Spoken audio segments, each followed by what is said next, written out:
کون ہے جو اپنے لاڈلے کو شیروانی پہنانا چاہتا ہے؟ مزید ڈیلے برداشت نہیں کیا جائے گا کہ مسنگ پرسن بیسیکلی کیس کیا ہے؟ تشدد کا راستہ ہمیشہ سے ریاست میں بگاڑ پیدا کرتا ہے کہ میرے ملک کا فیصلہ میری عوام کرے گی۔ آج سپریم کورٹ نے سائفر کیس اڑا کے رکھ دیا ہے۔ عمران خان صاحب جیل سے باہر نہیں آ سکے۔ بلوچستان کے لوگ وہاں پر پہنچے جنہوں نے وہاں آ کر اپنے پیاروں کے لیے احتجاج ریکارڈ کروایا۔ بسم اللہ الرحمن الرحیم، السلام علیکم، میں ہوں گلفام چودھری، آپ دیکھ رہے ہیں IRK نیوز۔ پاکستان میں ہونے والی کچھ عام ترین ڈیولپمنٹ میں بات کرتے ہیں۔ فرسٹ آف آل، آج سپریم کورٹ نے سائفر کیس اڑا کے رکھ دیا ہے۔ ایک ایسا کیس جس میں عمران خان صاحب اور شاہ محمود قریشی صاحب کو پچھلے تقریباً 3 ماہ سے پابند سلاسل ہیں وہ، اور عمران خان صاحب کو تقریباً 138 دن جیل کے اندر رکھا گیا اسی کیس میں۔ لیکن آج عدالت نے اس کیس کو جب ضمانت کے لیے وہاں پر پٹیشن دائر ہوئی، اس کی سماعت شروع ہوئی، تو قائم مقام چیف جسٹس سردار طارق محمود اور جسٹس اظہر امین اللہ ان سمیت ان 3 پر مشتمل بینچ تھا جس نے اس کیس کی سماعت کی، اور انہوں نے یہ واضح طور پر کہا کہ جب تک جرم ثابت نہیں ہوتا تب تک وہ معصوم ہے، تب تک ان کے اوپر ایسا کوئی بھی الزام لگانا درست نہیں ہے۔ اور جسٹس اظہر امین اللہ صاحب نے کچھ ریمارکس دیے۔ انہوں نے کہا کہ اس وقت پاکستان کے اندر جو حالات چل رہے ہیں ریاست کے حوالے سے، یعنی الیکشن کا ٹائم ہے، اور ایسے وقت میں کسی بڑی جماعت کے قائد کو اس طرح جیل میں رکھنا یہ بھی سراسر ناانصافی ہے۔ لیکن اس ضمانت کے باوجود بھی عمران خان صاحب جیل سے باہر نہیں آ سکے۔ لیکن سوچنا یہ ہے کہ کیا شاہ محمود قریشی صاحب کو بھی ضمانت ملتی ہے؟ ان کو بھی کسی مزید بوگس مقدمے میں گرفتار کر لیا جاتا ہے۔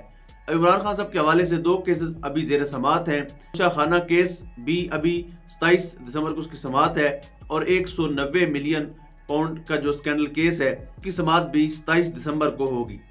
اب دیکھتے ہیں کہ اس کیسوں میں کیا انصاف کا بول بالا ہوتا ہے، یا پہلے کی طرح سے جج عامر فاروق اور ہمایوں دلاور والا کردار ہی ادا کرتے ہیں ججز۔ اب دیکھتے ہیں اس پر کیا ہوتا ہے۔ لیکن ایک بات یاد رکھیں کہ کتنے بھی ایسے فوکس مقدمات بنا لیے جائیں، ان سے کچھ حاصل نہیں ہوگا سوائے سبکی کے، سوائے ضلالت کے، سوائے بدنامی کے، اور ان چیزوں سے کچھ بھی حاصل نہیں ہونے والا۔ اگر آپ پچھلے 2 سال کا کارڈ اٹھا کر دیکھیں تو انہوں نے کون سا حربہ اختیار نہیں کیا۔ ایک شخص جس کو جیل میں بند کیا گیا، اس کی پارٹی کو توڑا گیا، اس کے خلاف پریس کانفرنس کروائی گئی، کریکٹر اسوسیشن کی گئی، لیکن ان کی پاپولیرٹی وہیں کی وہیں کھڑی ہے، بلکہ مزید بڑھ رہی ہے۔ لوگوں کی ضد بنتا جا رہا ہے عمران خان۔ تو اگر آپ ایسے کریں گے تو اس سے کچھ فائدہ نہیں ہوگا۔ اب بھی وقت ہے، سوچنا ہوگا، سمجھنا ہوگا، اور فیصلہ اس عوام کے ہاتھ میں دینا ہوگا۔ فیصلہ بیلٹ پیپر کے ذریعے ہونا چاہیے۔ ڈنڈے، ہتھیار، ویپنز، ان سے کچھ حاصل نہیں ہونے والا۔ تشدد کا راستہ ہمیشہ سے ریاست میں بگاڑ پیدا کرتا ہے۔ تشدد کے راستے سے کبھی بھی آپ ملک میں امن کا جو مسئلہ ہے اس کو حل نہیں کر سکتے۔ اگر آپ تشدد جاری رکھیں گے تو لوگ مزید بگڑتے جائیں گے۔ جس طرح سے بلوچستان کے لوگ وہاں پر پہنچے، اور خاص طور پر خواتین، بہادر خواتین جنہوں نے وہاں آ کر اپنے پیاروں کے لیے احتجاج ریکارڈ کروایا، ان کی کوئی ڈیمانڈ کرسی کی نہیں تھی، اقتدار کی نہیں تھی، نشستوں کی نہیں تھی، بلکہ ان کی ڈیمانڈ بالکل سمپل سی تھی کہ ایک تو تعلیمی لحاظ سے بلوچستان بہت پیچھے ہے، ان کو وہ تمام تر سہولیات پرووائڈ کی جائیں جو باقی صوبوں کو فراہم کی گئی ہیں۔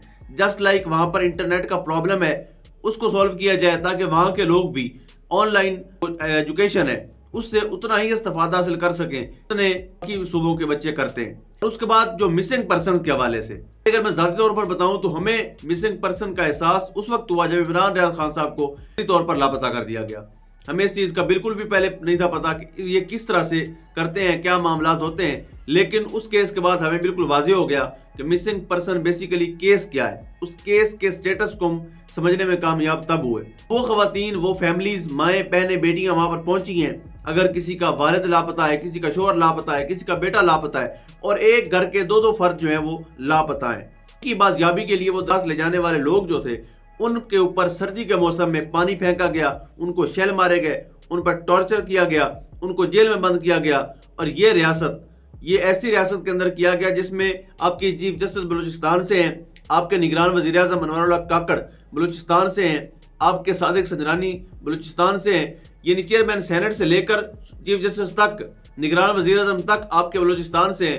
لیکن ان کو اپنے ہی صوبے سے آئے ہوئے عوام کے لیے درد دل نہیں ہے، وہ ان کے لیے کوئی احساس نہیں رکھتے، اور وہ اپنی حرکات پر شرمندہ تک نہیں ہوتے۔ تو سوچنا ہوگا یہ اپنے ہی لوگ ہیں، کوئی بارڈر کراس کر کے نہیں آئے یا کوئی ایسے لوگ نہیں ہیں جن کے ساتھ دشمنوں کی طرح ٹریٹ کیا جائے. یہ اپنے ہی لوگ ہیں, ان کو سننا چاہیے, ان کے مسائل کو حل بھی کرنا چاہیے.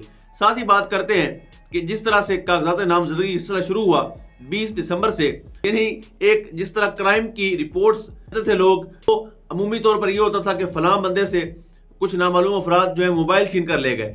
لیکن پچھلے 3-4 دنوں سے یہی سننے کو مل رہا ہے کہ فلاں امیدوار سے اس کے جو کاغذات نامزدگی تھے وہ چھین کر لے گئے.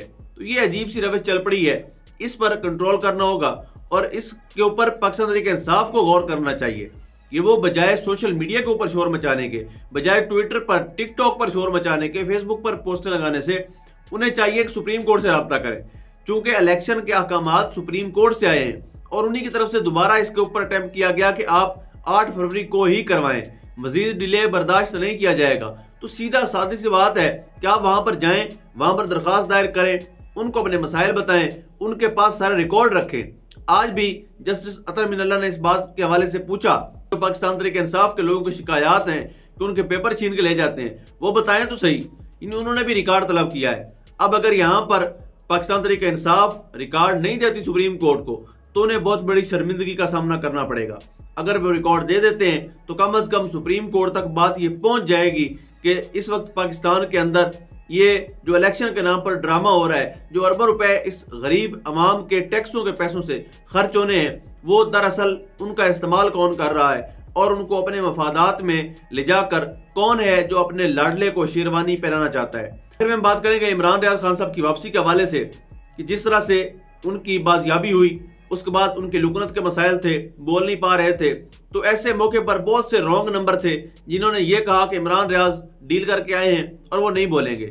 لیکن عمران ریاض خان صاحب کو جب لاہور بار کونسل نے کیا اور انہوں نے ایشیا کی سب سے بڑی بار کونسل کا نہ صرف ممبر بنایا بلکہ پراؤڈ فیل کرتے ہوئے بتایا کہ بار کونسل کی ہسٹری میں فرسٹ ٹائم ایسا ہو رہا ہے کہ کسی ایک بندے کو ہم اسپیشلی تقریب رکھ کے ان کو اپنی بار کا ممبر بنا رہے ہیں. وہاں پر عمران ریاض خان صاحب نے تقریر بھی کی اور انہوں نے اپنے جذبات کا اظہار بھی کیا. انہوں نے بڑا واضح موقف رکھا. میں کل بھی یہی کہہ رہا تھا, آج بھی یہی کہتا ہوں کہ میرے ملک کا فیصلہ میری عوام کرے گی, میری قوم کرے گی. تو یہ ظاہری سی بات ہے, اگر یہ اختیار, حکومت لانے کا اختیار, اپنے حکمران چننے کا اختیار, اپنے نمائندگان کا انتخاب کر کے ایوان تک پہنچانے کا اختیار اگر عوام کو نہیں دیا جاتا تو کبھی بھی امن کا مسئلہ اور پاکستان کے اندر جو مسائل ہیں ان کو ختم نہیں کیا جا سکے گا. اگر اسی طرح سے طاقت کا اندھا دھند استعمال کیا جاتا رہا, اگر طاقت کی بنیاد پر لوگوں کو توڑنے کی کوشش کی جاتی رہی تو کبھی بھی حالات نہیں سلجھیں گے, کبھی بھی حقیقی کے راستے پر ہم نہیں لگ سکیں گے. اگر اسی طرح سے عثمان ڈار کی بزرگ والدہ کے ساتھ بدتمیزیاں ہوتی رہیں, اگر اس طرح سے فیملیز تک بات آتی رہی تو کبھی بھی پاکستان کے حالات کو سنورنا میرا خیال ہے کہ پاسبل ایسا نہیں ہوگا. اب بھی وقت ہے کہ طاقتور لوگوں کو, فیصلہ سازوں کو بیٹھ کر سوچنا چاہیے کہ وہ قوم کو, ملک کو کس طرف لے کر جا رہے ہیں. اللہ پاک وطن عزیز کا حامی و ناصر ہو. پاکستان زندہ باد.